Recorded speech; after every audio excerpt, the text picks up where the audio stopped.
Hello and welcome to another episode of The Health Quest. This is your channel that talks about health matters, from nutrition to sports to other chronic complications that you may or may never have heard about. We are here to teach you, to educate you, and to discuss with you so that we make this disease burden much less for our population. Today, I have the privilege to have two guests with me in studio. They will be introducing themselves shortly. But just before we get into that segment, I'd like to share with us maybe things that you know or you may not know about what we call chronic kidney disease, usually abbreviated as CKD. Do you know anybody who has that condition? Have you had a friend, a relative who's been through that? Worry no more. We say that living with chronic kidney disease presents a significant challenge impacting the daily lives of those who are affected, the patient, and even their families. This includes financial strain, limitations in work ability, and the often need for specialized care, which might not even be available in some parts of this country. So what happens to you when you're diagnosed with chronic kidney disease? Is it the end of life? Maybe yes, maybe not. Hold that thought right there and let us now talk to our guests who will introduce themselves, tell us who they are, what they do, and delve deep into this problem. Without much further ado, let us take it on. Karibuni sana. Asante, thank you for having me.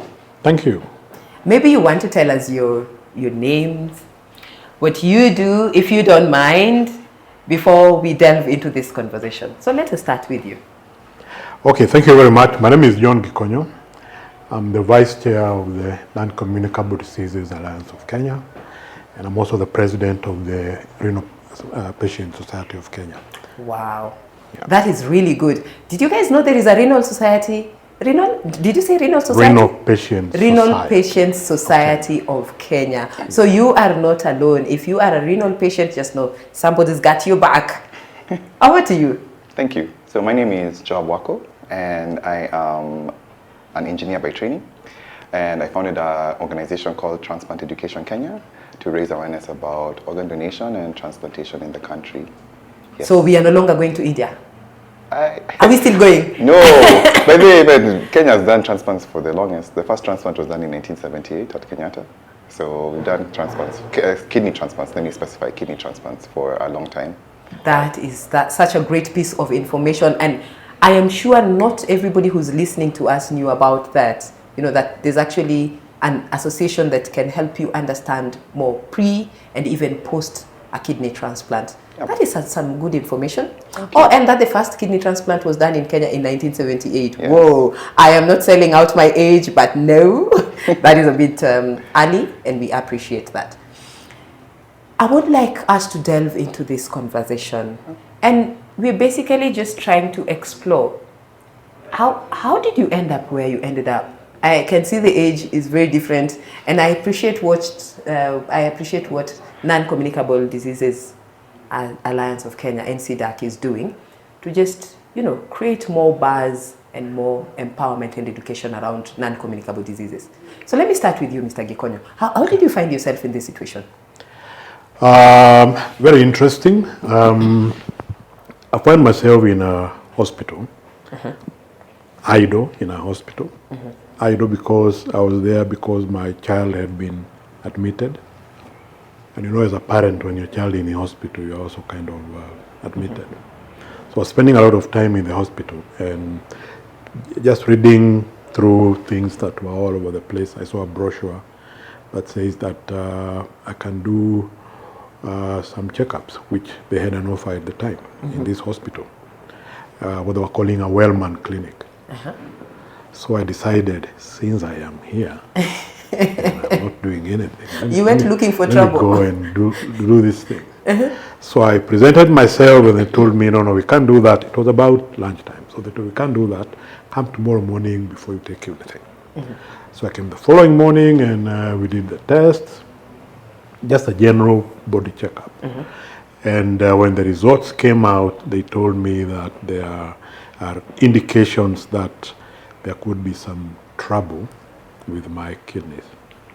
The reason for that is because there were traces of blood in my urine and also traces of protein.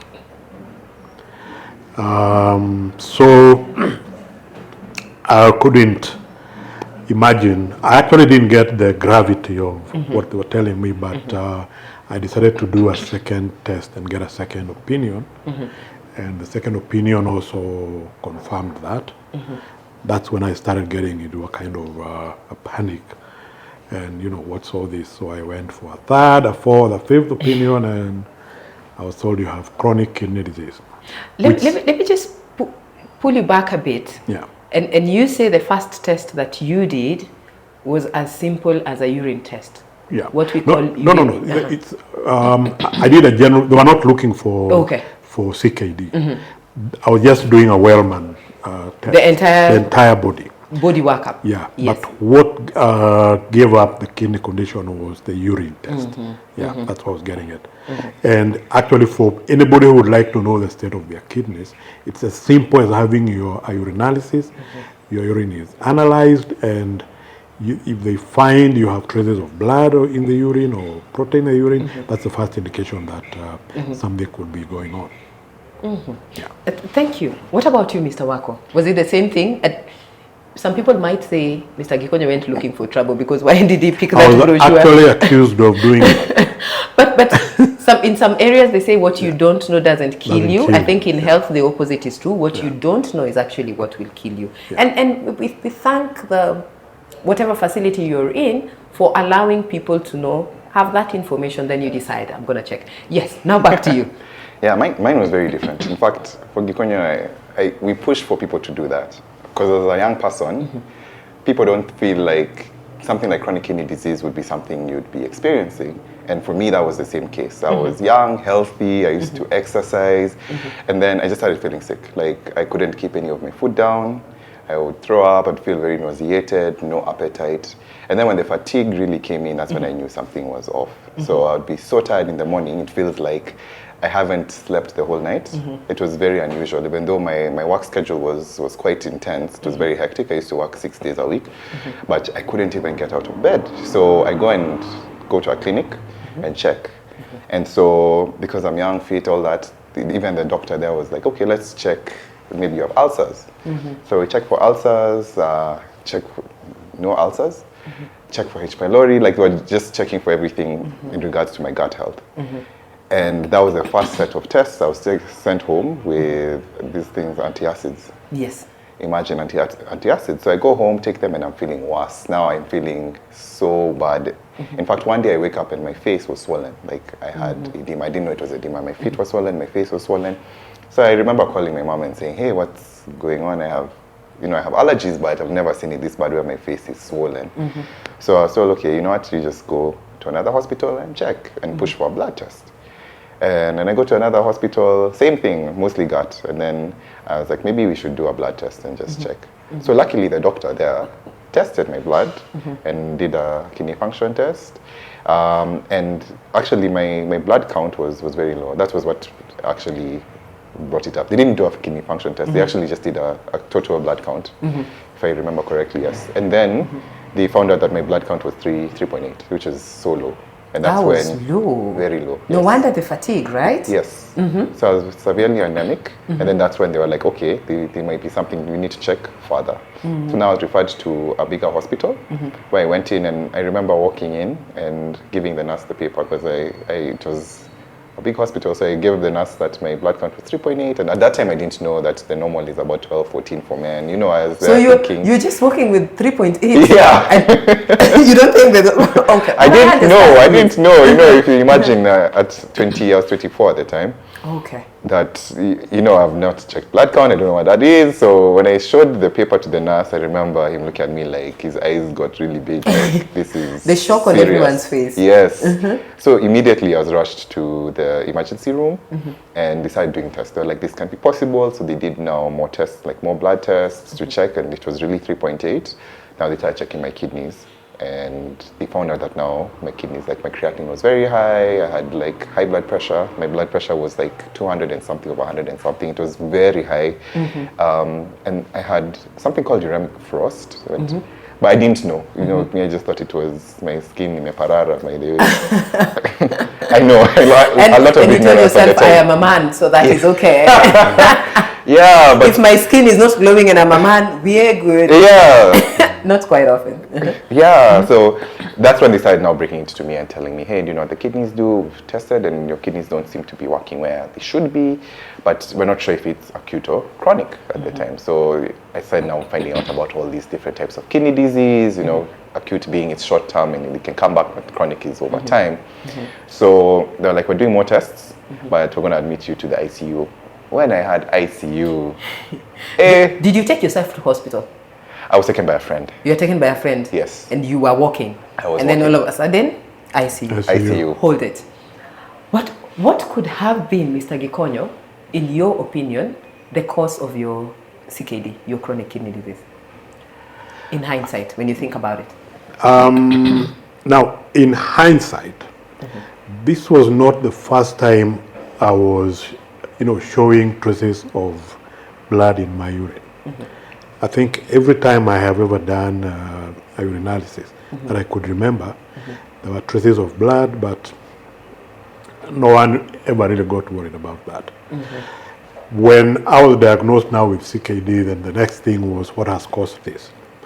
And much as I had hypertension, which had been diagnosed about 3 years earlier, the hypertension had been caught early and it was well managed, so they couldn't really say that this was the cause of the CKD. So there was really no single reason other than probably genetic predisposition, because subsequent to now further tests, I was diagnosed with a condition known as FSGS, the focal segmental glomerulosclerosis. And that seems to be familial.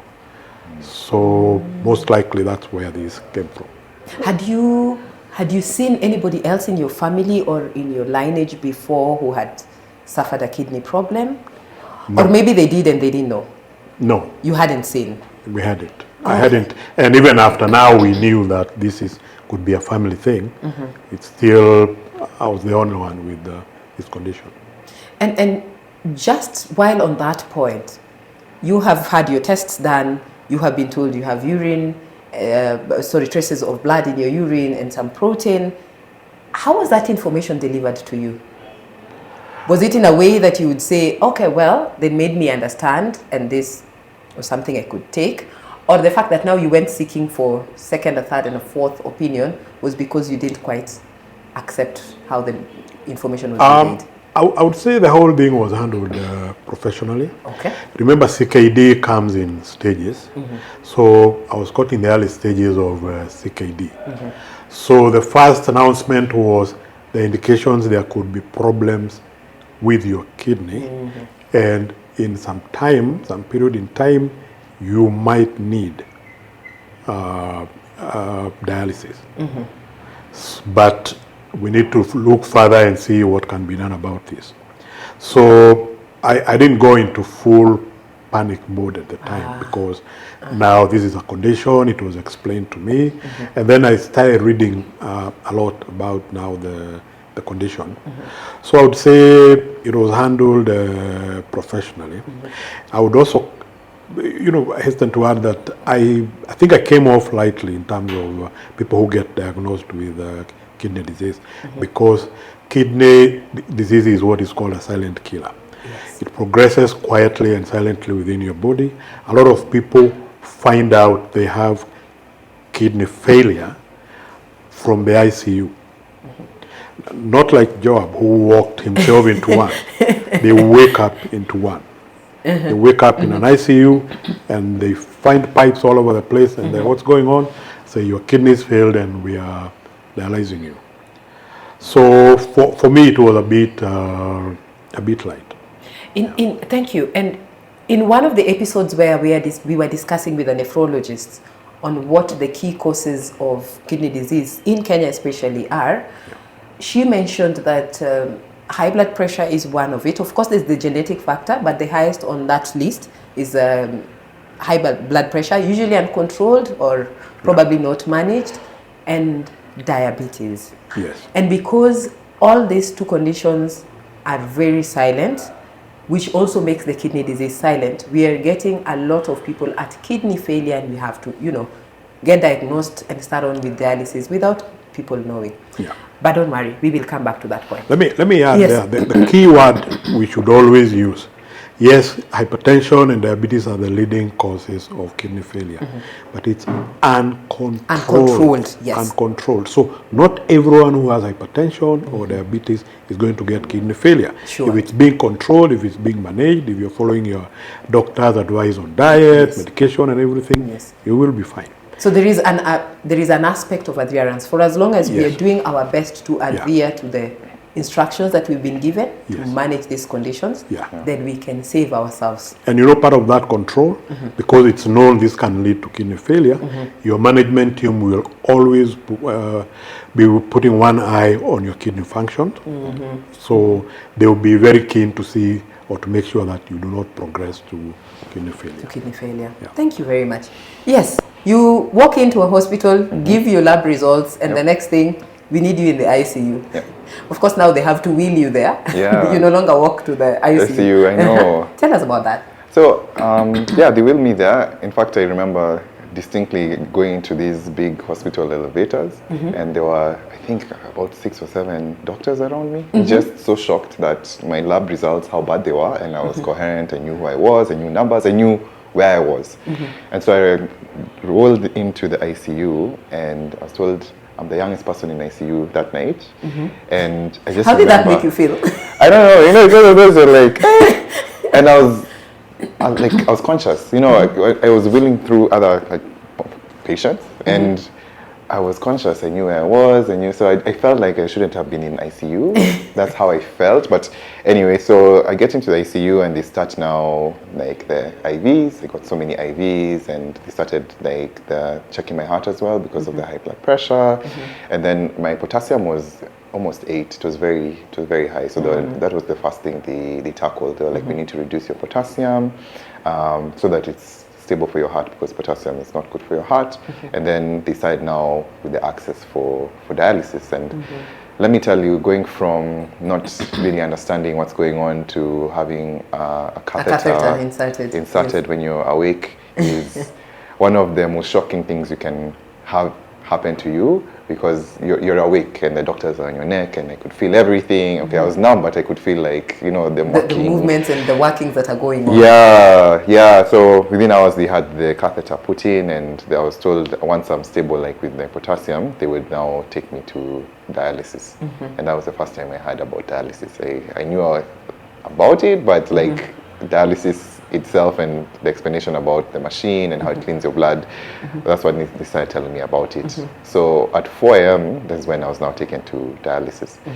And my first dialysis session was a bit terrifying, because when you see these machines and the noises and just the other people there, it's quite, I feel like you need to be counseled and to be told about it.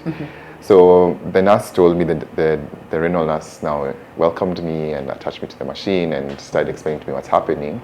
And I remember about an hour in, I felt now this relief, because I had now high blood pressure. My body was basically living on adrenaline. So when they started dialyzing me, I could relax. I felt like I could think. And I also got now transfusions. I got about 4 transfusions because of my blood being so low. So when I got all that, I started feeling like myself again. And it's now dawned on me that, okay, now they know what's happening. Because for about a month prior, I didn't know what was going on. Just feeling unwell and all these things. But now they found it, and it's kidney disease. So is it chronic or is it acute? Now that was the debate.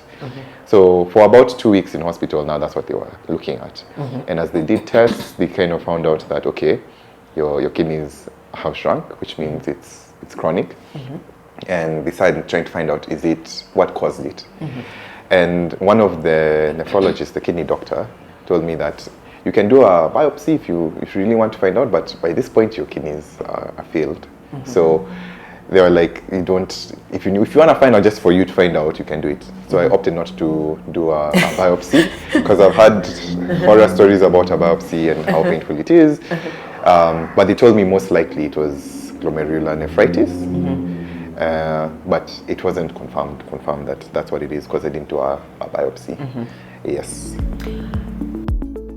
Hello, my name is Betty Okere, a clinical dietitian and diabetes educator. Brookside Plus probiotic yogurt provides you the goodness of good bacteria for a healthy gut and a good immune system. Probiotics are live microorganisms that can be added into our food or into our gut system to help us be able to maintain a healthy balance, thereby promoting good health and supporting our immune system. Brookside probiotic yogurt, you can use it in any form. Add it to your smoothies, drink it off the glass, and you will be able to enhance that healthy digestive system.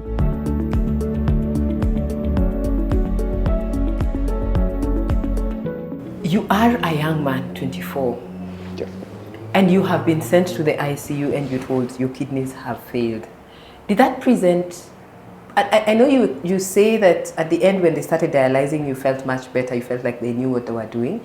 But did it present like a challenge in terms of you thinking, well, this is the end of the road for me.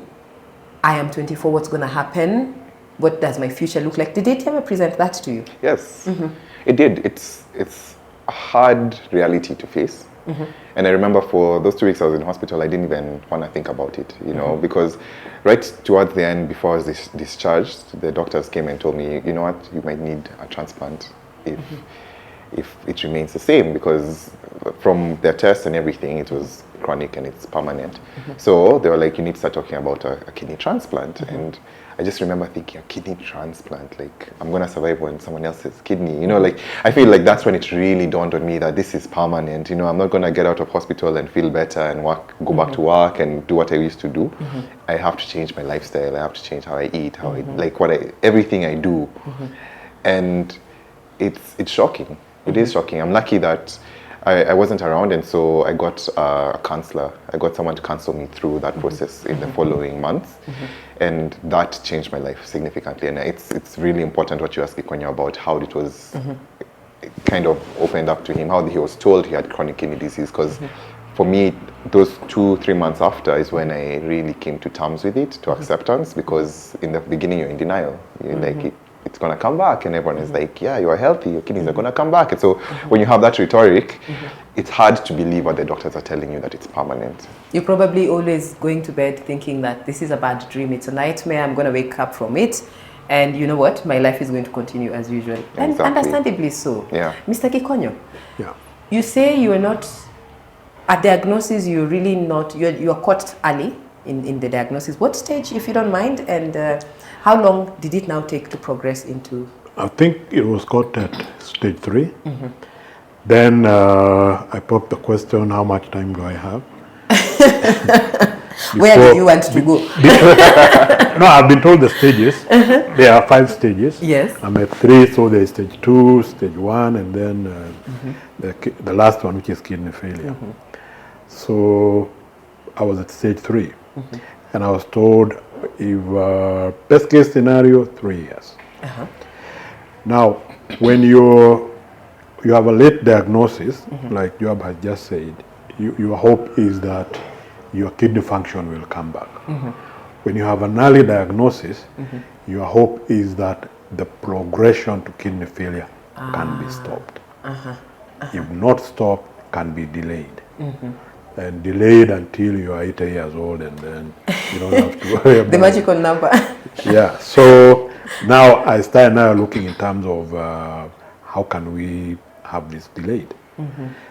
Or first of all, how can we have this stopped?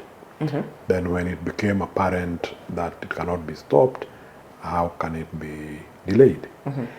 And working with my team through medication and diet, we managed to push the period from the prior prognosis of 3 years to 6 years.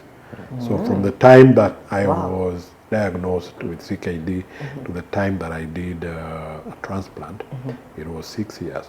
And at 6 years, we just decided to get done with it because my potassiums had started misbehaving.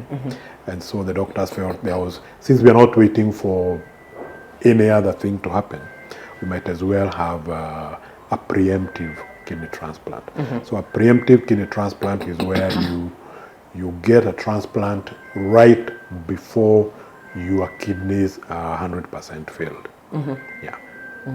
Yeah. So you get one before you need to start dialysis. Okay. Yeah. All right.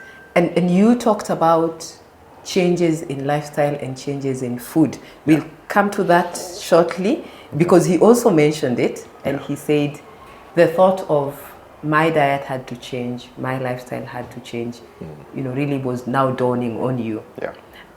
How was that change? What were you doing before that now you could not do after this diagnosis with CKD? Yeah. Well, you can't really eat fast food as much. You loved them before that? I mean, I was 24, so once in a while you go for some fast food, but now you have to cook at home because sodium, like salt, salt is something you have to really control when you're on dialysis because it makes your body keep fluid. So you have to really control salt. Then another thing is potassium. So any of these vegetables, these leafy greens, kuma, those ones, you can't really eat that. You have to eat cabbage. There's cabbage. Bell peppers were on the menu a lot.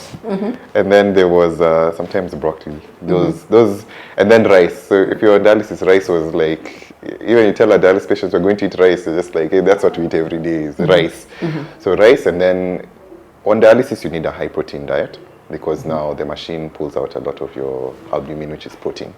So now you're looking for protein that you've cooked at home. That's not oily, that's mostly boiled. So I started boiling my foods a lot personally. So those are the main changes. You didn't have an option of grilling? Or you didn't know? But you see, grilling also has oil in it. Like it's mostly fatty. Well, okay, fine. Actually, what we might have to do is to bring in a renal nutritionist to tell us. A renal nurse next time on studio to just tell us what is it and how we can make it easier for the patients. Yeah. Yes. Yeah. So for me, that was my diet. I really wanted to cut out a lot of the fats and just stick to what I could in terms of my diet. And it really helped me because if you look at leading up to a transplant, and we can talk about this later, is they look at your health. They look at how you stick to your diet. Even with dialysis, you have dry and wet weight. Okay, so like dry weight is what you're supposed to be, and then when you leave the dialysis center, you add fluid, so which is measured in kgs. So that in itself, because I remember it was something like 1 liter in a day or something, 1 liter 24 hours if it's been a while, but I think it was 1 liter a day if I remember correct, and that includes the food you're eating. Any of the fluid there is counted. So when you're changing from drinking anything you want, if you want to drink juice, soda, now you're stuck to water, because if that's the only fluid you're allowed, I mean, you want should something share that can quench the thirst. Exactly. And that was a big one. Thirst was, I remember, was quite, you get thirsty on dialysis weirdly, and then you can't drink as much. So now you have that balance of trying to quench thirst that you're not supposed to really quench. And one trick was eating ice. Eating ice really helped for me, and chewing gum, those two. But those are the main things I did in terms of my diet. It is actually a recommendation, and thank you for that, because sometimes you feel so thirsty and you still just want that feeling of having water, but the fluid restriction is there. Of course, we don't want you to get into edema, and nobody wants your heart to now also, be thrown into the wax. So it's just a balance, and ensuring that the little salts that you have in your body can actually do a proper balance in and outside the cells. Was diet a challenge to you? No, not really. The diet he is describing is a diet for someone who is on dialysis. So remember, I didn't get dialysis. Yes. So I was put on a diet that is trying to reduce strain on the kidney.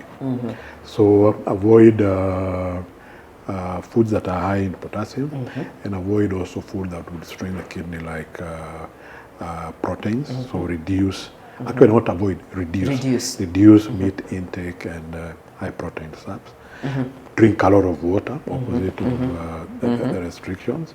And yeah, so it wasn't that that difficult for me. But I have interacted with a lot of dialysis patients, and I know the strain of someone living on dialysis, especially when it comes to diet. And one of the biggest relief for a dialysis patient getting a kidney transplant is being able now to go on a more flexible diet than what they have when they are on dialysis. Wow. Yeah. So was your transplant done here? Was it done abroad? What was the process like? The process was like, I'm talking about 2013, and I was diagnosed in 2009, and between 2009, I came to do a transplant in 2015. Let me mention, next week on 27th, I'll be marking 10 years with a transplant. Wow. Congratulations. Congratulations. Yeah, so I'm very excited about that. So around that time, if as soon as the words kidney disease were mentioned, the next sentence was go to India. Yes. And even before you ask what am I going to do to India, you just go to India. That's where people with your type of problems helps. So I went to India. And that must have been the 12th opinion at this point. And I had done a biopsy when I was here. And so I went with all my tests and everything to India. Now, Indians are very interesting. So I gave them my results, they picked them, and they say, thank you very much, then they gave them back to me. And so I asked what's going on. They said, we're going to find out for ourselves what is wrong with you. Oh, they were going to do a new set of tests. To just clarify that what they are seeing is exactly what is it. They're not seeing anything because they're not looking. Oh. You're here, you're feeling unwell, okay, we will tell you what's wrong with you. Oh, okay. Yeah. All right. So I did tests for 2 days. Wow. I was given an assistant, take me from department to department. And we went round and round and round, and that's when after 2 days I was put in front of a nephrologist, and I was told, this seems to be, you suspect you have kidney problems? Yes, we have evidence that you have kidney problems. They did another biopsy in India, which was very uncomfortable for me because I had done one here, and I was not really keen on doing another one, but they insisted. So they confirmed, and they said you still have some kidney function, so we'll send you back with medication and diet, a prescription. Then when you get to kidney failure, you can come back and we transplant you. Now something happened when I was there. When you do a biopsy, you are admitted overnight for observation. Yes. Because you have internal bleeding. So I was admitted in India for one night. I didn't like it. It's the first time in my life I felt alone. I was in this ward with strangers, and there was only one caregiver who could speak English, who was from Afghanistan, and he had brought his brother. And nobody else could speak English, including the nurses, and I really felt lonely. And I thought, if I'm going to do a transplant, I'm not coming back to India. I made the decision that night. I'm not coming back here. Did you travel alone? No, I had traveled with my brother, but that was the donor? No. Okay. My donor was my sister. I traveled with my brother, but he had to travel back and leave me behind because I had done now most of the tests, and it was just the biopsy which was remaining. Actually, the day I did the biopsy, the day he had traveled back. So I came back here, and I decided to find out what is the situation with transplants. And at the time, there were 3 hospitals we could do transplants. Then I figured out all the 3 hospitals relied on the same set of surgeons. So if whichever hospital you ended up in, You'd still get the you same would care. still get the same care in the same doctors. So I decided, because I need a lot of money for post-transplant medication, I will go to the hospital that will charge me the least, so that now I have money for post-care. medication, and I can get post-care and go beyond 10 years. Oh. So You have reached to the 10. And I have reached the 10. And that hospital was KNH at the time.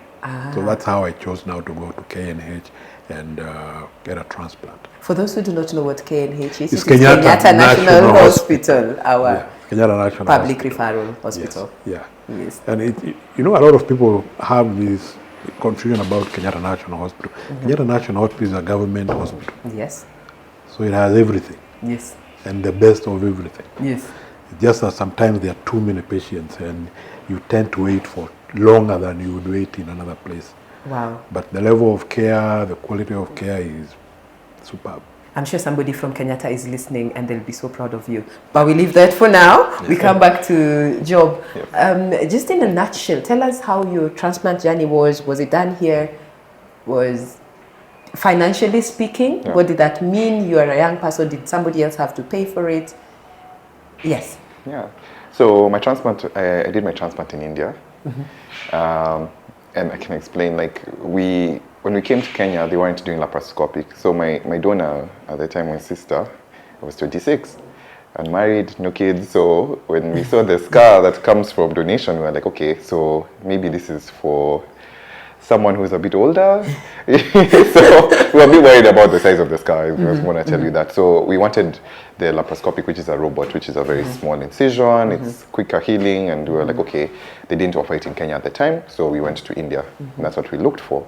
So in terms of the money, my parents are the ones. So we went through a fundraising period. Went very public with the story, told my story on multiple platforms, and that's how we fundraised. And then with my parents and my siblings, we really came together with the rest of my family to fundraise for the transplant. Transplants are not cheap. Even the surgery, because the surgery at the time was about 1.7. Which year is this we're talking about? 2016. Yes.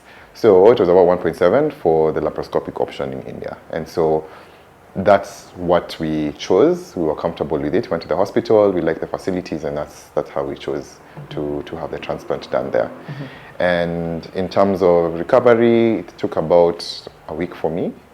And I really liked how in India all the doctors would come together. Like even when they were reviewing me post-transplant, they would have the heart doctor, kidney, like all of them would be there referring. And so it felt very cohesive, like my medical care felt very cohesive. It felt like everyone was making sure that not just the kidney is okay, but the rest of my body is okay. And so I really appreciated that when I had the transplant there.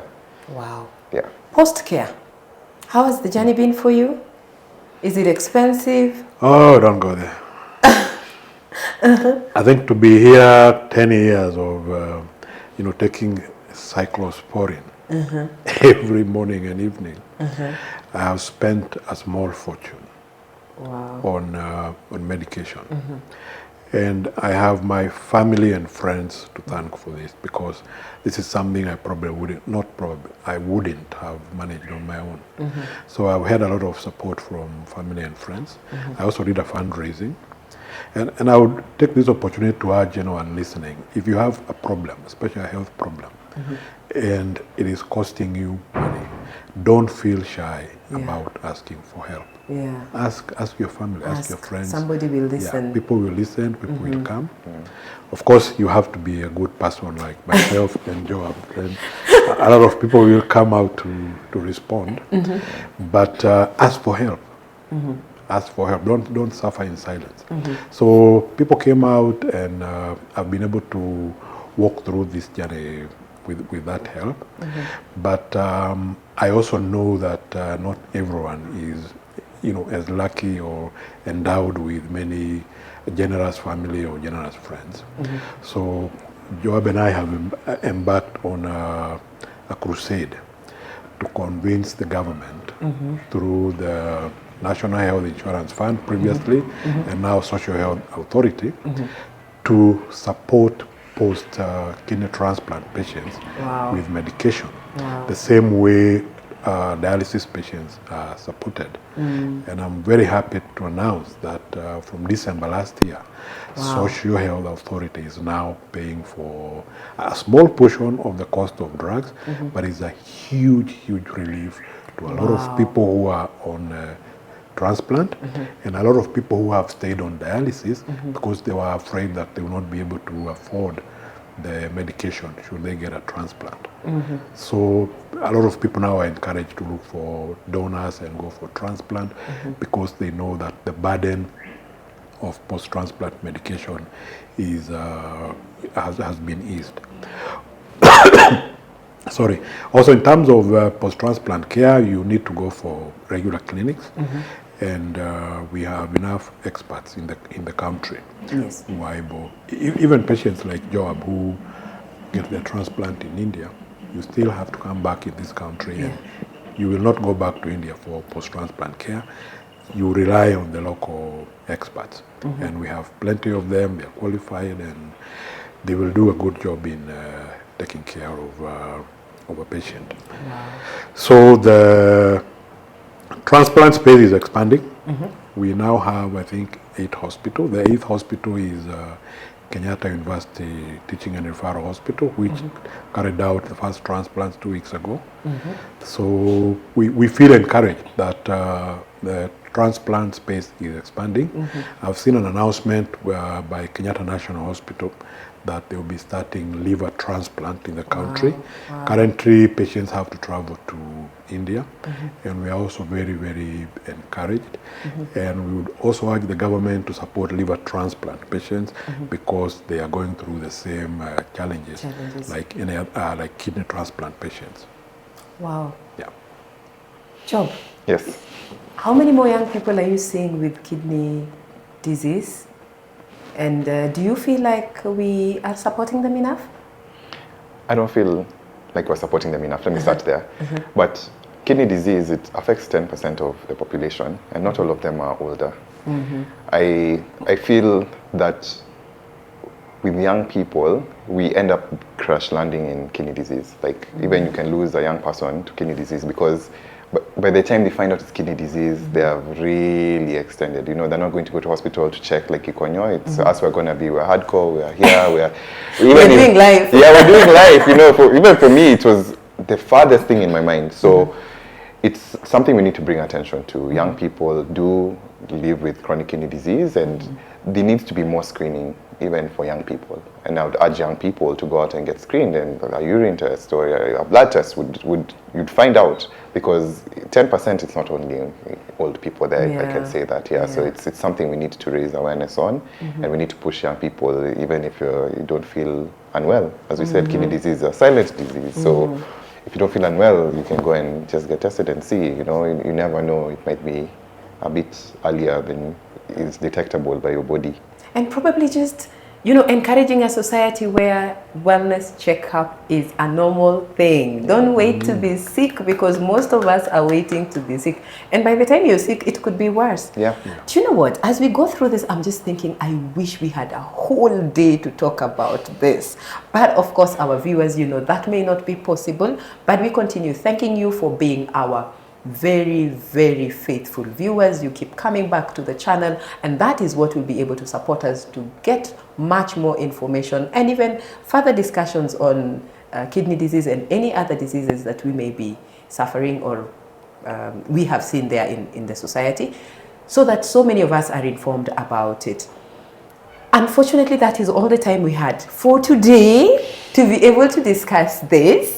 And this is a lived experience. We are talking to people who have actually gone through the process of this disease, lived with it, gone through transplants, and discussing with us everything in between. For our next segment, I am sure you will be asking about how it is that we can prevent this, and I'm sure we'll get you the expert to help you discuss that. If you need to reach any of our guests today, Mr. Gekonyo and Joab, of course, their contacts will be showing on your screen. You can reach them on any platform so that you can be able to get all the support that you require. That is all we had for today's episode. Thank you so much, Mr. Gekonyo, for gracing our show. Thank you for having me. Thank you. Gracing our show. Job. Thank you. And you guys are doing a great job. Thank you, and keep doing it. Please don't tire. It's bye-bye for now.